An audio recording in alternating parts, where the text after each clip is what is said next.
ಅಸ್ಸಲಾಮು ಅಲೈಕುಂ ವರಹಮತುಲ್ಲಾಹಿ ವಬರಕಾತು. ಎಲ್ಲರಿಗೂ ನಮಸ್ಕಾರ. ನಮ್ಮ ಹತ್ರ ಒಂದು ಟಾಟಾ ಪಂಚ್ ಬಂದಿದೆ. ಈ ಗಾಡಿನಲ್ಲಿ ಒಂದು ಪ್ರಾಬ್ಲಮ್ ಇದೆ. ಏನಂತಂದರೆ ಸ್ಪೀಡಲ್ಲಿ ಹಂಪಲ್ಲಿ ಎಕ್ಸಿರೋದು. ಸ್ಪೀಡಲ್ಲಿ ಹಂಪಲ್ಲಿ ಎಕ್ಸೋದ್ರಿಂದ ಏನಾಗುತ್ತೆ ನಿಮಗೆ ತೋರಿಸ್ತೀನಿ ಬನ್ನಿ.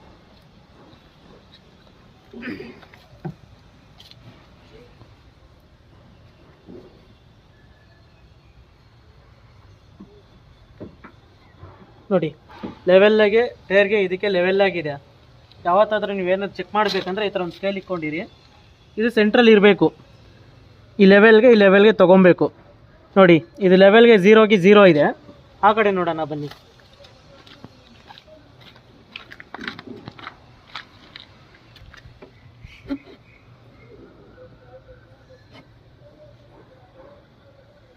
ಝೀರೋ ನೋಡಿ, ಎಷ್ಟು ಗ್ಯಾಪ್ ಇದೆ, ಎಷ್ಟಿದೆ? 3 ಇಂಚಿದೆ. 3 ಇಂಚು ಒಳಗಡೆ ಹೋಗಿದೆ. ಏನಕ್ಕೆ ಈ ಥರ 3 ಇಂಚು ಬಂದಿದ್ದಾರೆ? ನೀವು ಎಷ್ಟು ಸ್ಪೀಡಲ್ಲಿ ನೀವು ಎಗರಿಸ್ತೀರಾ ನೀವು ಗಾಡಿನ, ಅಷ್ಟು ನಿಮಗೆ ಪ್ರಾಬ್ಲಮ್.